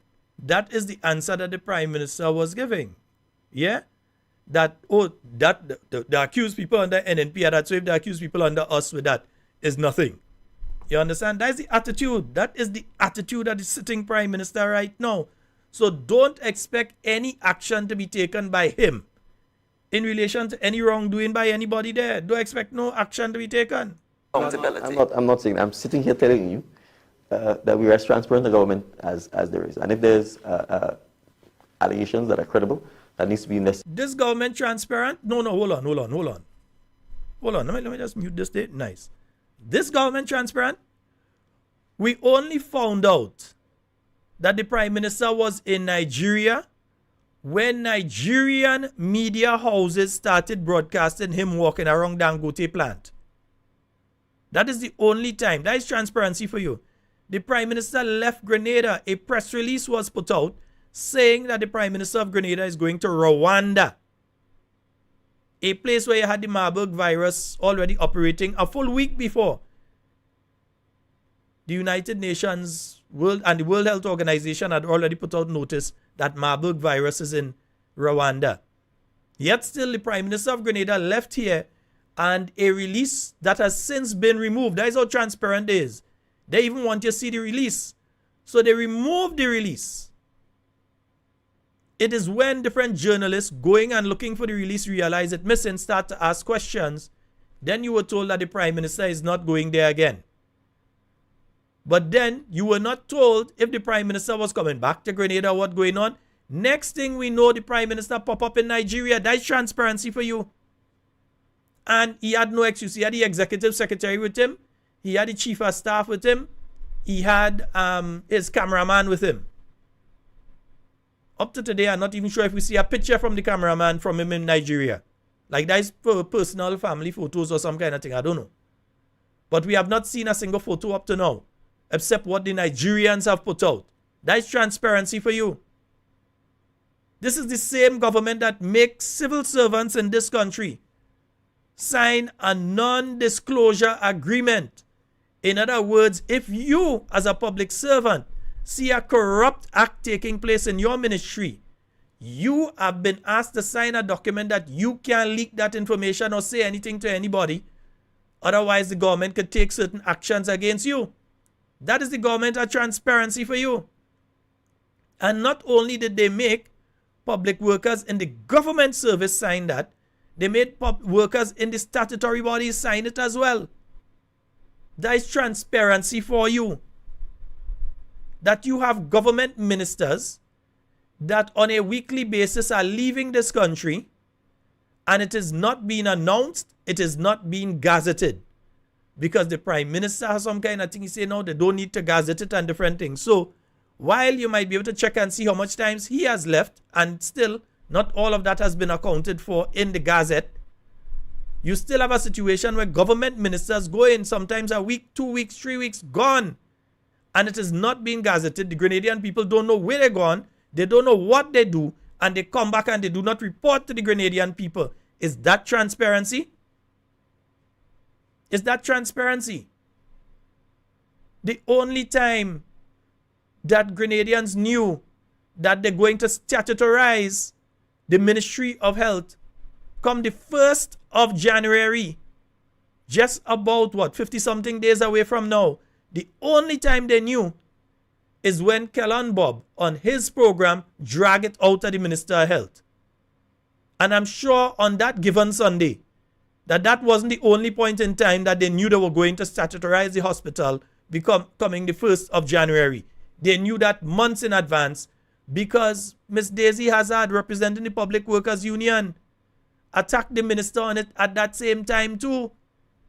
And because she stated openly that he had said to them in a meeting that is how the answer ended up coming out, and he had to admit that they're looking to statutorize come the 1st of January. That is transparency for you? What kind of transparency is that? Give us transparency. Do like Dr. the Right Honorable Keith Mitchell and say how much money you have. You're supposed to have nothing to hide. If you want to be the Prime Minister of the country and you want to be in that position, you shouldn't have anything to hide. The same way Dr. Mitchell could come out and say A is A and B is B, come out and say the same. Transparency, my foot. Anyway, talking about my foot. Let me pull my foot there. Nice, right. Yeah, let me go back here and hear some more. And if there are consequences. So the concerns that were raised by your former Minister of Sports, you did not find them to be credible? No, for the most part, they were not credible. And not only that, before you conclude whether they're credible or not, you have to give... Wait, for the most part? So what about the part that wasn't most? What about the part that was in the less? Yeah? For the most part, the Prime Minister said, no, so it means there's a part that was credible? Mr. Prime Minister, was any action taken on the part that is credible? No, for the most part, they were not credible. And not only that, before you conclude whether they're credible or not, you have to give people the opportunity to be able to answer those things. And in some circumstances, that opportunity never even happened. Okay. You. Well, again, if you are going to do something like that, what you would do is you would have a commission of inquiry. Or at least you would speak to the Financial Intelligence Unit of the Royal Grenada Police Force or the Integrity Commission, and you ask them to investigate what these allegations are. But you do not, on your own, claim to say, well, look, we investigate and this is the situation and we invest. No, you did not investigate. Sometimes you need to bring in forensic specialists because there are serious allegations. I know Auntie Jenny go deal with them and that when the time come. Tomorrow is Simon Says Thursday, isn't it? Yeah, tomorrow is we on Wednesday, right? Tomorrow is Simon Says Thursday. So you're looking out for Auntie Jenny because she's the one that had the files on this whole thing. But serious allegations are being made and backed up with some factual information. But then we already heard what the Prime Minister said earlier. So no matter what they do, he gonna try and cover it. Nobody ain't going and pay no consequences under that administration for anything wrong they do. Brother Sheldon. Hi, good night, sir. Go right ahead. Brother Sheldon, I listen to the Prime Minister there. I wonder if something wrong. There's something much wrong with the man head. Right? Mr. Lackett, the Minister Lackett investigate the chairman of the Lato board and found that a lot of corruption was taking place within himself. He found that, and he take the letter and he bring it to the Prime Minister, and the Prime Minister tend to take back the letter, right? And he had like to follow that. Like I said, no, Prime Minister, you have to investigate the matter. He refused. What he did is he dismissed, get rid of Lacret, right? Right? He get rid of Lacret. After you get rid of Lacret, he still keep the same person in position, his friend. I come like your friend that you keep in there. You want to investigate him. You investigating your own friend that you keep in the corruption place, right? And you talk about transparency, right? You talk about transparency. The Prime Minister don't investigate nothing. And you know, I'll say, Brother Sheldon, the Prime Minister is the key and the man there within the government that encouraging his people, his friends in a working government place and other place to be corrupted. Because when you have people doing wrong things and people report to you, and instead of you investigate or get an independent investigating team to investigate the matter and report to you, you do it for yourself. Right? You do it for yourself. So when you do something for yourself, Brother Sheldon, as a friend, you go cover for your friend. Right? You go cover for your friend. So I want to say this government, this Prime Minister, is the one that will bring down his party. Because corruption is taking place within his ministry, within every ministry, and he covering up. He lambasting the previous NDC Prime Minister for dealing with the corruption, and he say you should not do that. He Prime Minister is wrong. He wrong. But yet he come back now, blaming the NMP for corruption. But there's something wrong with that Prime Minister here. That Prime Minister don't function properly. Something wrong. They need to investigate and see what's going on with he. Right? You need to investigate because that Prime Minister, I think, as the Commissioner said, he need to go to training school and learn how to govern. Yes, he might be an educated person, but how he's speaking, he's not speaking like somebody that really educated and speaking somebody's sense. But Sheldon Harbour said. All right, good night. 440-737-732-933101. Yeah? And I could get the Prime Minister things to investigate, you know. Look, somebody just asked about which MP sold a car that didn't belong to them. We could ask the Prime Minister to investigate that. He could investigate and think, because, I mean, some people have facts in relation to them. Hello, good night. Yeah, Brother Sheldon, good evening, sir. Hey, how you doing, sir? I'm doing good, thank you. All right, go right ahead. You know, to be honest with you, my cousin Prime Minister, I really, I want us to have a special time of prayer for him. Right? I'm serious about that. A special time of prayer for Prime Minister Dickon Mitchell and his cabinet. There are so many things that we can pull up, right? That could have or would pin them, right, in the line of corruption, right, in the light of irresponsibility, right, in the light of not being able to be truthful to the people of Grenada. They're not able. I just do not know the reason why our government officials cannot be honest and straightforward with the people of Grenada. To be honest with you, I mean, I don't hate those people. And we're not supposed to hate them. We're supposed to love them, and that's why we are airing our voices. And I do not want the people of Grenada, our NMP supporters, to belittle them and disrespect them. They really need our help. To be honest, right? Take for example the Procurement Act. What they have done with it. Yes? Think about the very biggest issue right now, the responsibility in public life. Check out the things that they are doing. Right? And it's nothing that we're making up yet. We're not making up anything. all the things that are pointing or directing to them, they're tangible things that you could, right? All the documents that they have given persons to sign within the public service, right? The information is still leaking out because the people within the system still do not care about covering lies for them or things that are not, you understand?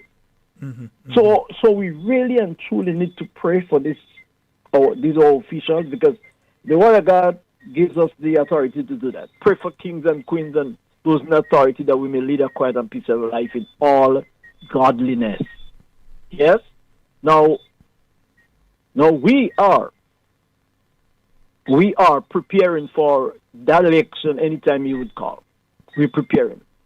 Right? We are looking at the list. We are making objections and so on. And we're doing that serious. That's our fundamental and constitutional rights to do that. And I guess NDC is doing the same thing. Yes? So I'm calling out on the supporters to be very conspicuous, be vigilant, look out, and prepare for in case we have a snap election call on us. Right? Scrutinize the list, do what we have to do, give your support, pray one for another, pray for all of them, pray for the opposition, and let's see where that would head. Let's see where that is heading and what will happen. What's the result? I thank you, sir. All right. Thank you so very much, caller. Yeah. And folks, as I believed it would have had, and I was correct, there is a zonal meeting taking place tomorrow. So that's going to be at the River Sally Government School. And up to bat, you're going to have, of course, political leader Dr. The Right Honorable Keith Mitchell, along with Dr. Clarice Modest, Honorable Emlyn Pierre, Honorable Keita Lewis Peters, and Mr. Bertrand John, the constituency lead for St. Patrick East. That's going to be taking place 6:30 at the River Sally Government School, and you all know what that means. That means I will not be on tomorrow, God's willing, because we'll be broadcasting that zonal meeting. But I will be on Friday night, because, it's the Friday night for us to go back in time and talk different issues and so. So this Friday night, I will be on, but I will not be in tomorrow because we'll be broadcasting the zonal meeting. So again, that zonal meeting is going to be taking place at the River Sally Government School from 6:30 p.m. tomorrow. Dr. The Right Honorable Keith Mitchell, Honorable Emlyn Pierre, Honorable Dr. Clarice Modest, and Honorable Keita Lewis Peters, along with Mr. Bertrand John, BJ, the constituency lead in St. Patrick East. All right? Nice. Yeah. I wonder if we could hear a little bit of what the Prime Minister said there again in this thing. Let me hear a little bit of what he said there again, man. That situation with your former Minister of Sports, I am still just so baffled about what was it that caused this. But I did say I was not going to disclose that, and that still remains the case. Are you sure? I mean, it's just the two of us here. It's just the two of us here in the cameras. You can tell me. I'm sure my language remains the same. Let's be real. I mean, anyone who's appointed a minister has to have the confidence of the Prime Minister. And I'm not going to disclose factors that may make me lose confidence in you, in your capacity as a minister, because that's really all that matters. And if I do, I would be a hypocrite and frankly be doing you a disservice and the colleagues in cabinet a disservice if I didn't say that to you. So all I would say is, obviously I wouldn't lose confidence in a minister lightly. It is not something that I would treat with flippantly. And I would have to be absolutely satisfied and sure in my mind that I am doing the right thing and that my reasons for doing so are solid. I wonder if it had any reasons like that why Ron Redhead was removed from the cabinet too. Anyway, but anyway. And in the circumstances, I was quite clear on that. Government work went to that. So when I say there's some people who have no moral authority to talk about some of those things, I think in many instances they're fortunate, given the kind of disrepute that they brought Grenada in over the several years, decades in many instances, that they even alive and live peacefully and nobody bothers with them about the kind of levels of corruption and so on that is taking place. And when you're speaking about disrepute, Grenada became an international sports arena with the Carriacou games, with cricket coming from all over the world. We had World Cup cricket, that disrespute, right? World Cup cricket The new National Party, in short, the same people you're talking about bring country into disrepute and thing. New National Party administration built a cruise ship terminal so that you have people that coming from all parts of Europe and North America and Latin America, all over the world, coming to Grenada via cruise ship and so. No longer have to stay out in the water and boat have to come out and meet them and bring them in and water splashing on them. And if the water rough, nobody want to come off the boat. No. Cruise ship port that all these things can take place. Did improvements that are still continuing up to today to the airport so that people could egress and leave, come in and leave Grenada much easier. Yeah? All of the developments that have taken place in Grenada to the benefit of Grenada and to have Grenada's name out there in a positive sense. Are you talking about people lucky to be alive? Remember, and folks, there's a trend that's developing here that I hope that we're seeing as well. When it comes to Miss Ashida Charles, who you all know on Facebook as Nevia Newman, you see that statement that was made about they need to do something about her, and she has 40,000 followers. Again, I'm saying that's a dangerous statement. Yeah, that's a dangerous statement, and she needs to be very careful. That's a dangerous statement. Because remember, there's the government of transparency here, but shut down, they're trying their best to shut down Real FM. So pull all the ads from them and they laughing and think about, oh yeah, pull all the ads from them. Pressure them. And there are lots of other things that they've been doing to try and get rid of all media entities that are carrying a program or carry programs that are anti towards the government. They're trying to pressure them in all different sorts of ways. But then they say that the government are transparency. That's transparency for you. 440-7377 347-329-3101. So again, a reminder that come tomorrow, I will not be on tomorrow night, God's willing. But before that, from 6:30 p.m., you will be having the zonal meeting that's taking place in St. Patrick at the River Sally Government School from 6:30 p.m. All right, so that will be taking place there from 6:30 p.m. and that will be broadcast. But on Friday night, I will be here. Tomorrow afternoon as well. Remember, Simon Says is on. Yeah, Auntie Jenny has she well, I hope she has she program, So yeah, it's going to be on tomorrow. Right, we're looking forward to Simon Says tomorrow as well. And on Real FM, they have the extension that takes place on a Friday morning.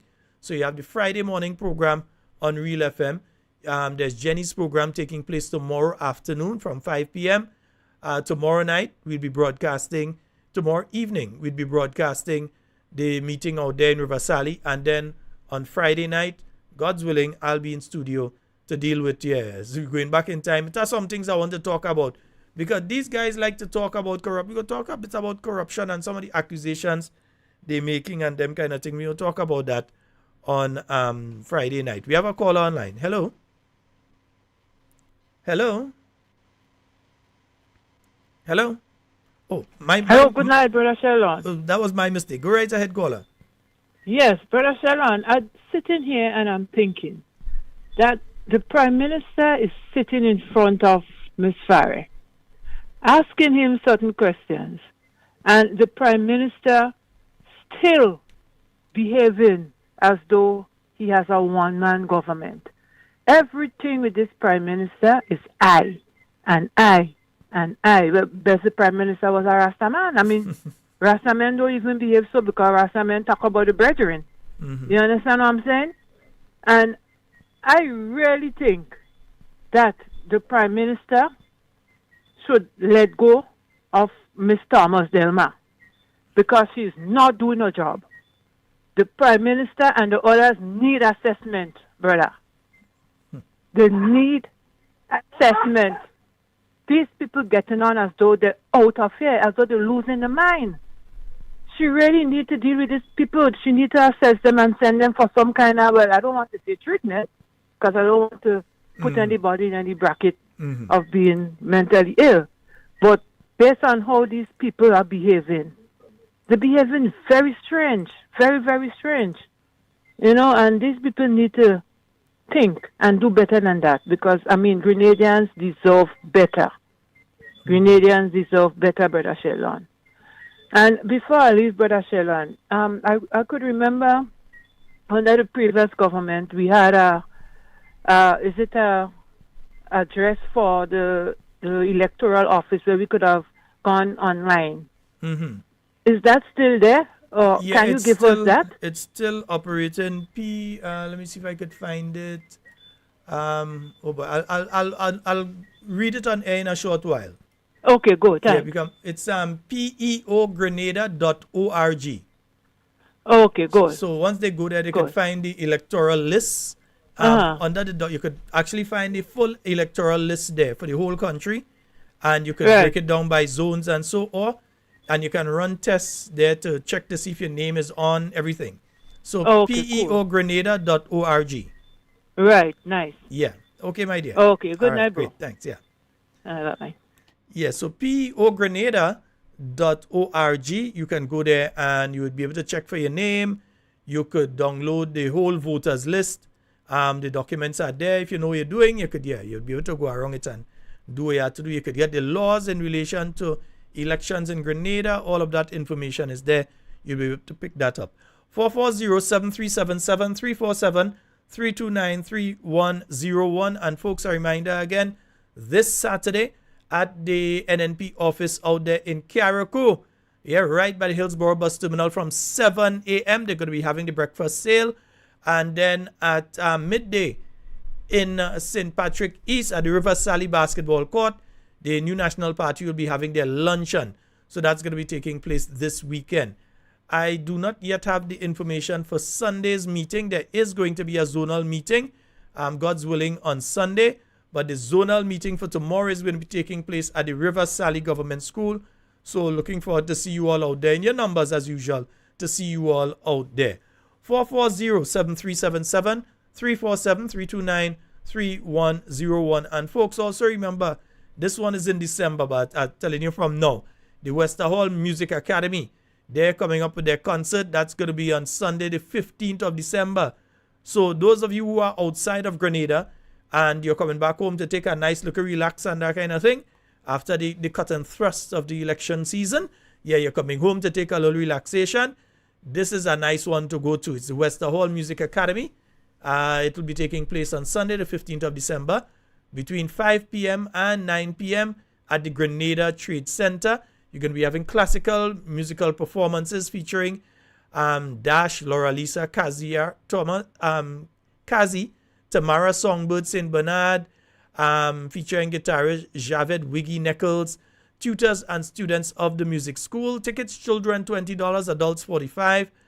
For tickets, you can contact 536-8652. That's 536-8652. All right? Yeah, that has always be a nice activity. I could tell you that. That's a silly thing, but it doesn't. Okay, so I just got a message there. St. Mark is on Sunday. Send more information to me. Let me know more. St. Mark is on Sunday, but where in St. Mark on Sunday? I know it's 6:30, but send me some more information in relation to St. Mark, please. Nice, right. Call and tell us, yeah. 440-7377 347-329-3101.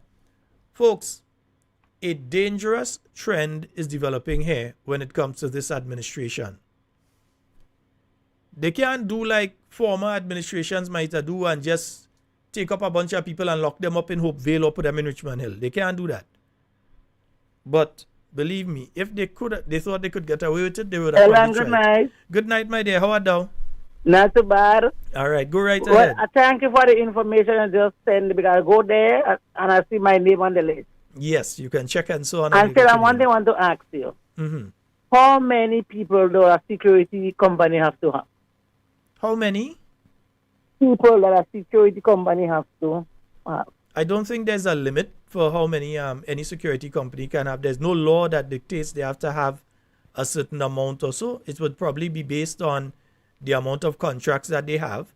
They would hire people to fill those contracts with reserves. Okay. So there's nothing in the law that says by me, I'm going to tell you something.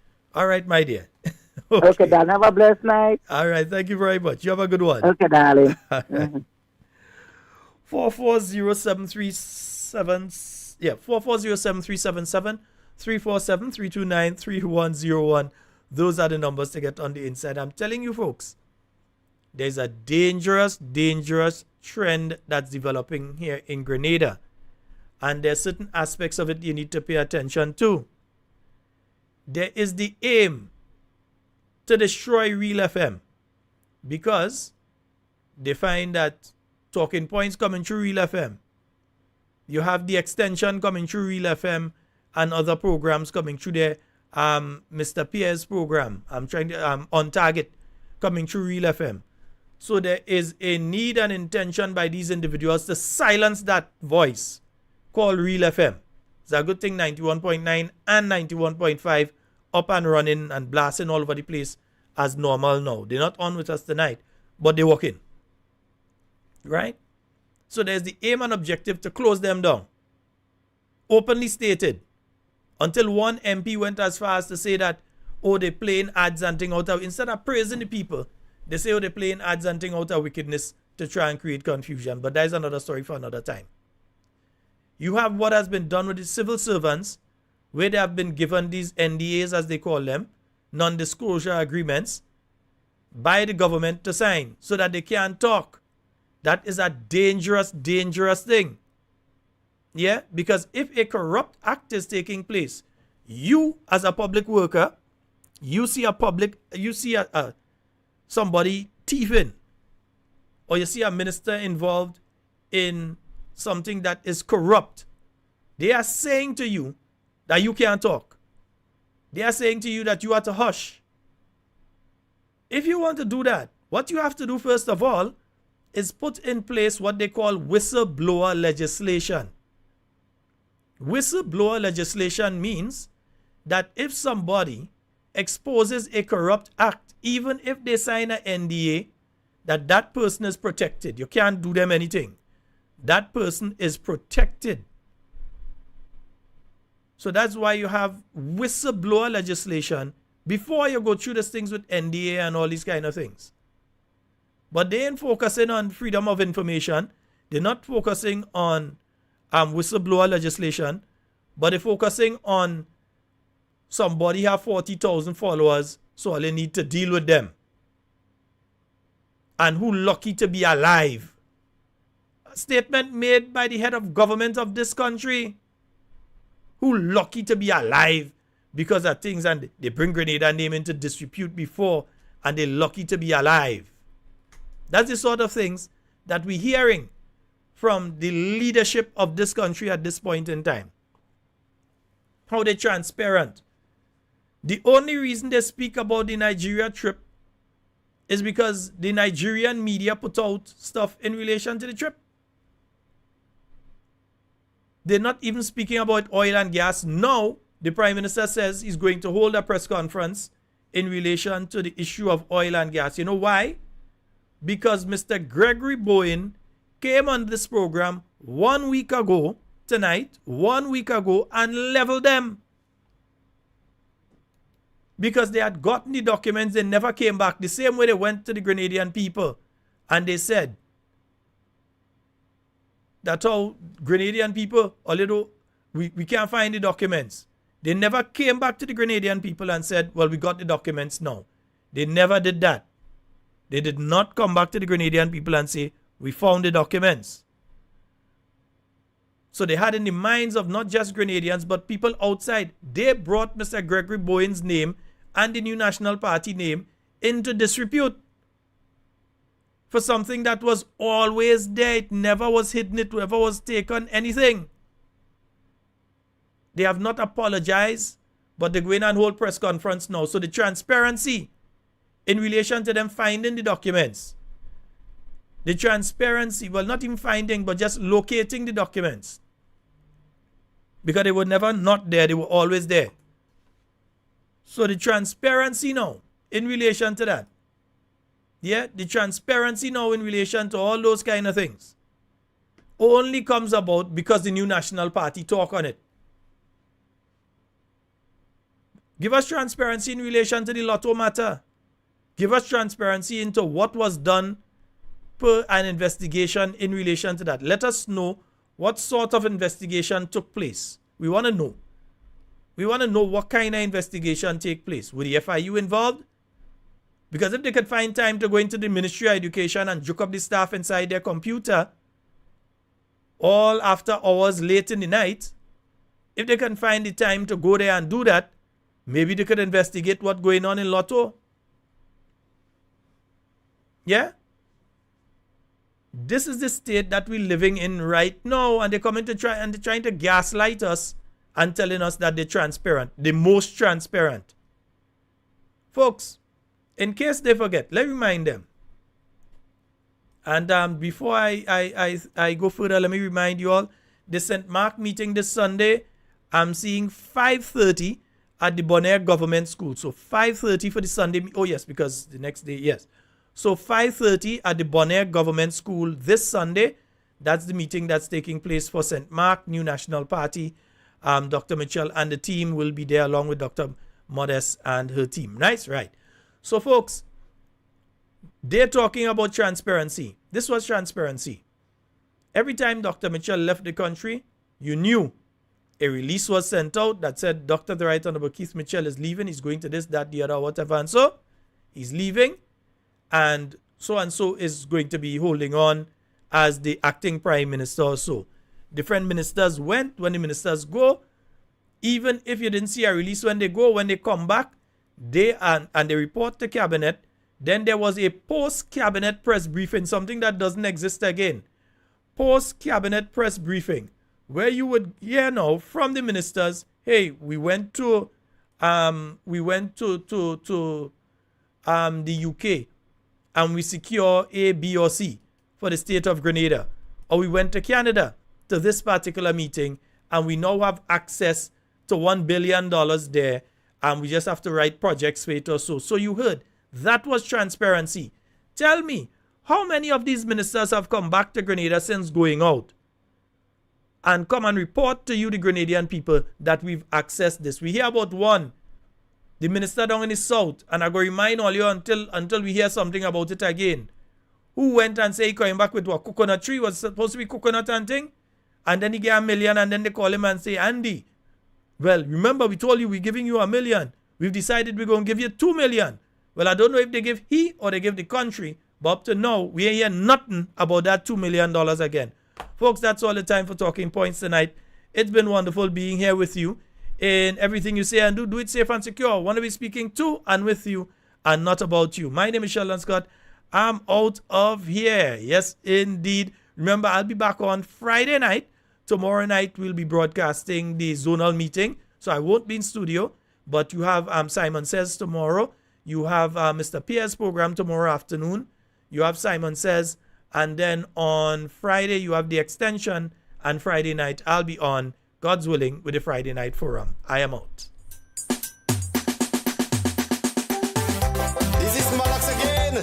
I say my back broad is broad. Michael Battis, please don't take my bail. I want to go in jail. I want to go in jail. What you know about Black Pat and Bun Pat? Hey, call the police for me and arrest me like Ziggy. I prepare to break a jail. I don't want nobody stand me bail, and I tell them call the police for me, even though I'm not guilty. I know haters will happy to see Smallocks in custody. Dr. Mitchell is a real world boss. He begged them fellas to come to class. Well, you know that all of them refuse, and now the whole nation confused. One jump and sell Miss McQuinca, Tevin cause them teachers for water. Be corruption inside Latu, but maybe Jesus make Lako go. Call the police for me and arrest me like Ziggy. I prepare to break a jail. I don't want nobody stand me bail, and I tell them call the police for me, even though I'm not guilty. I know haters will happy to see Smallocks in custody.